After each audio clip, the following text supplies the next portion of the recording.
আসসালামু আলাইকুম। শুভরাজ দা biker YouTube channel ফেসবুকে আপনাদেরকে স্বাগত।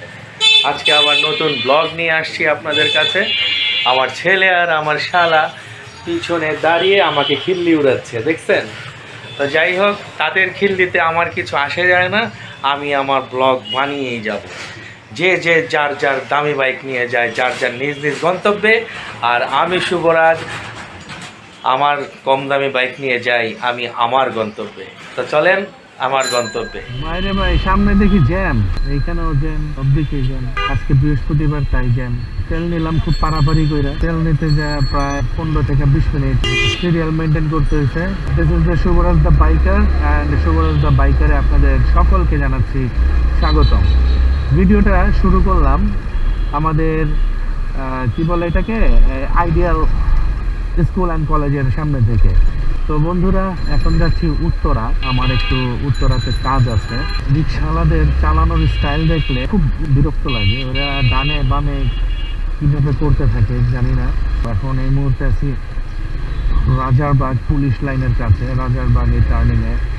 আপনাদেরকে বললাম যে আমি উত্তরে যাচ্ছি, তো সাথেই থাকেন। রাজারবাগ সিগন্যালটা কোনো রকম পার হইলাম, রাস্তায় জ্যাম আছে মোটামুটি রাজারবাগ থেকে রামপুরা যাওয়ার। তো বন্ধুরা, আসলে উত্তরায় একটা কাজে যাচ্ছি। এই কাজটা আসলে আমার ব্যবসায়িক কাজ বলতে পারেন, বা মানে অফিসিয়াল কাজ। এখানে কাজটা শেষ করব, কাজটা শেষ করে দেন দেখেন দেখেন কিভাবে যায় এরা। আসলে মানে এদের কোনো নাই যে বস যাইতেছে, বসে আগে সাইড দেই না, বসের সাইড না দিয়ে ওরা নিজেরাই যেতেছে।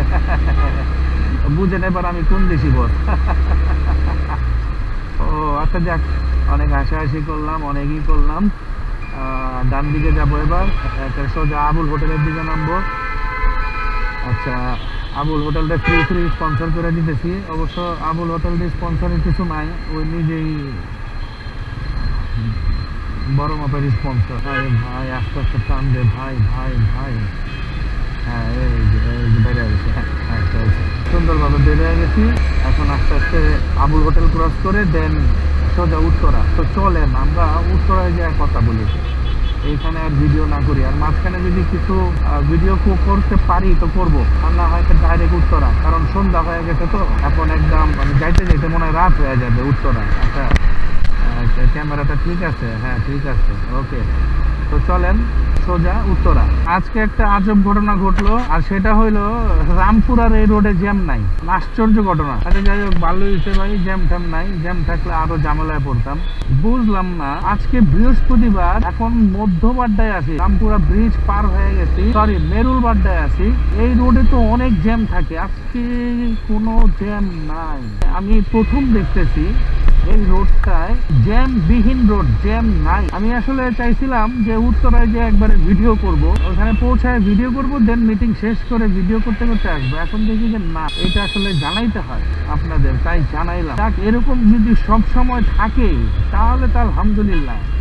ঢাকা সিটির রাস্তা গাড়ি আছে কিন্তু চলতেছে সব, এরকম যদি সব সময় থাকে ঢাকা সিটিতে তাহলে তো বলি আলহামদুলিল্লাহ। কারণ অনেক অনেক অনেক সময় আমাদের এই জ্যামের কারণে নষ্ট হয় প্রত্যেকটা মানুষের। এই সময়টা বেঁচে যাবে আমাদের, কারণ আমরা যারা ব্যবসা করি, আমাদের ব্যবসায়ীদের আসলে সময়ের অনেক মূল্য আছে। ওকে ফাইন বন্ধুরা, উত্তরায় গিয়ে কথা বলছি। যে যে যার যার দামি বাইক নিয়ে যায় যার নিজ নিজ গন্তব্যে, আর আমি শুভরাজ, আমি আমার কম দামি বাইক নিয়ে যাই আমার গন্তব্যে। আচ্ছা, 2.5 মাস পর আমি আমার ক্যামেরাটা যেহেতু ওপেন করছি, তো আজকে আমার একটা জিনিস খুব জানতে ইচ্ছে করতেছে। এখন আমি তো ভিডিও করতেছি, এখন দেখতে পারতেছি না, যখন কম্পিউটারে এডিটিংয়ে নিব তখন দেখতে পারবো। জানার ইচ্ছে হচ্ছে যে ভিডিও ফুটেজগুলো কেমন আসছে, কেমন আসতেছে, এটা একটু আপনারা সবাই কমেন্টে জানাবেন। আমি তো দেখবো এডিটিংয়ে, তারপরও আপনারা কমেন্ট বক্সে জানাবেন যে 2.5 মাস পর যেহেতু ভিডিও করতেছি, এই রাতের ভিডিও আমার এই অ্যাকশন ক্যামে মানে কেমন আসতেছে, এটা একটু জানাবেন আপনারা প্লিজ। ওরে ভাই, এ তো বিশাল জ্যাম। সেই জসিমউদ্দিন থেকে জ্যাম ঠেলতে ঠেলতে এই এখন ইয়ের উপরে আসলাম। মিনিমাম আধা ঘন্টা লাগলো এই জসিমউদ্দিন থেকে এখানে 1 মিনিটের রাস্তা, 1 মিনিটের রাস্তা লাগলো আধা ঘন্টা জ্যাম ঠেলতে ঠেলতে। আচ্ছা, আপনাদের সাথে একটা কথা শেয়ার করব। এই জ্যাম থেকে আগে বের হই, তারপরে আপনাদের সাথে আস্তে আস্তে বাইক চালাইতে চালাইতে একটা কথা শেয়ার করব। উত্তরা থেকে আসার পথে অনেক জ্যাম, জসিমউদ্দিন থেকে এলিভেটেড এক্সপ্রেস হাইওয়ে পর্যন্ত অনেক জ্যাম। এখানে যে ব্রিজটাতে উঠে এই কারণে যে সব গাড়ি আস্তে আস্তে বাঁ দিকে থামে, ডান দিক থেকে এসে বাঁয়ে ঢুকে, মানে কি একটা অবস্থা। আচ্ছা, যাই হোক, আপনাদের সাথে আমি যে কথাটা বলতে চাইছিলাম একটু আগে, যে একটি কথা শেয়ার করব, এবং এটি খুব ইম্পর্ট্যান্ট একটি কথা। আমি কিন্তু বাইক চালাচ্ছি খুবই আস্তে, 40 থেকে 50-এর মধ্যে রাখতেছি। এই জায়গাটা খালি বিধায়, আর না হয় আমি কিন্তু আরও টানতে পারতাম, 60-70 এই জায়গাটা টানা যাবে, কিন্তু টানতেছি না, আস্তে ধীরেই যাচ্ছি। কারণ হলো একটা, আমি তো রাতের বেলায় দেখাতে পারছি না যে বিষয়টা কি, যে কথাটা বলতে চাচ্ছিলাম। আচ্ছা, এই বিষয়টা হলো এই আপনারা এই শীতের সময় যে বাইক রাইড করবেন, খুব সাবধানতা অবলম্বন করবেন। কারণ আমার কাছে কেন জানি মনে হচ্ছে যে রাস্তা ভিজা ভিজা, রাস্তায় কিন্তু কোনো পানি নাই বা কিছু নাই, কিন্তু রাস্তা কিন্তু ভিজা ভিজা মনে হচ্ছে, একদম মানে মনে হচ্ছে স্লিপি রাস্তা। তো যাই হোক, আমি খুব সতর্কতার সাথেই বাইক চালাচ্ছি, খুব সাবধানতা অবলম্বন করছি। আপনারাও সবাই সাবধানতা অবলম্বন করেই বাইক চালাবেন। আমার মনে হয় শীতের সময় যে কুয়াশা পড়ে, এই কুয়াশার মধ্যে সম্ভবত এই রাস্তাগুলো পিচ্ছিল থাকে। তো বি কেয়ারফুল। আপনারা ঢাকাতে আর ঢাকার বাইরে যেখানেই রাইড করেন, আই থিঙ্ক খুব সেফলি রাইড করবেন প্লিজ। কারণ এই রাতের বেলা হোক, দিনের বেলা হোক, বিশেষ করে সন্ধ্যার পরে কিন্তু কুয়াশাটার মানে পড়ার মাত্রাটা বেশি থাকে। তো আমি আশা করব আপনারা সবাই খুব সাবধানতা অবলম্বন করবেন বাইক চালানোর সময়, এবং সেফটি গার্ড ইউজ করবেন, হেলমেট, গ্লাভস, এগুলো। আজকে আমি গ্লাভসটা আনি নাই, যেভাবে হোক, মানে অন্য একটা কারণে আনি নাই বলতে কি, সরি, আমি আনছি কিন্তু পরি নাই। তো বন্ধুরা, খুব সাবধানতার সাথে বাইক চালাবেন, বিশেষ করে শীতের দিনে বা শীতের রাতে। কারণ আমার কাছে এখনও মনে হচ্ছে রাস্তাটা খুব পিচ্ছিল মনে হচ্ছে। কুয়াশা, মানে শীতের যে একটা প্রভাব, কুয়াশার একটা প্রভাব, এই কারণেই শীতের শিশির মাটিতে পড়ে মাটি কিন্তু পিছলা হয়ে যাচ্ছে। মাটি বলতে কি, এটা তো পাকা। তো আপনারা সবাই সাবধানতা অবলম্বন করবেন বাইক চালানোর সময়। তো বন্ধুরা, যতটুকু বলার ছিল আমি আপনাদেরকে বলছি, বাকিটা আপনারাই বুঝে নেবেন এবং সুন্দর করে বাইক রাইড করবেন। হ্যাপি জার্নি, সেফ মোডে। ওকে বন্ধুরা, থ্যাংক ইউ। রাস্তায় কি জ্যাম! উত্তরা থেকে এখানে আসতে আসতে 1.5 ঘন্টা লেগে গেল। এখন সোজা পিঠা নিব, পিঠা নিয়ে বাসায় যাব, পিঠা খাবো, চিতই পিঠা।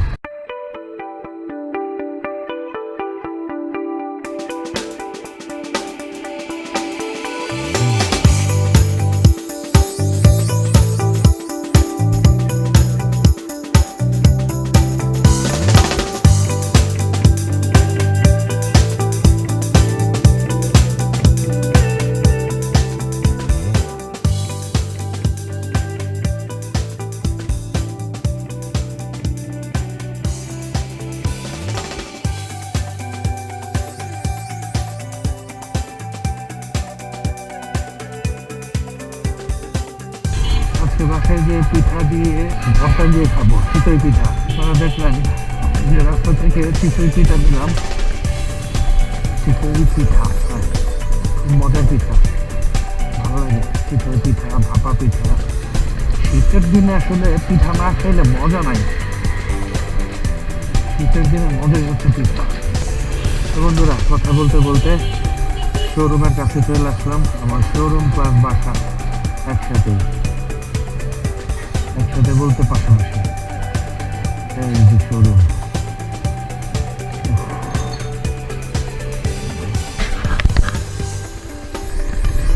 কথা বলতে বলতে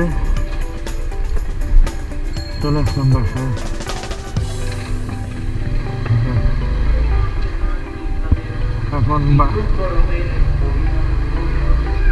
এখন বাসায় যাব, পিঠা খাবো।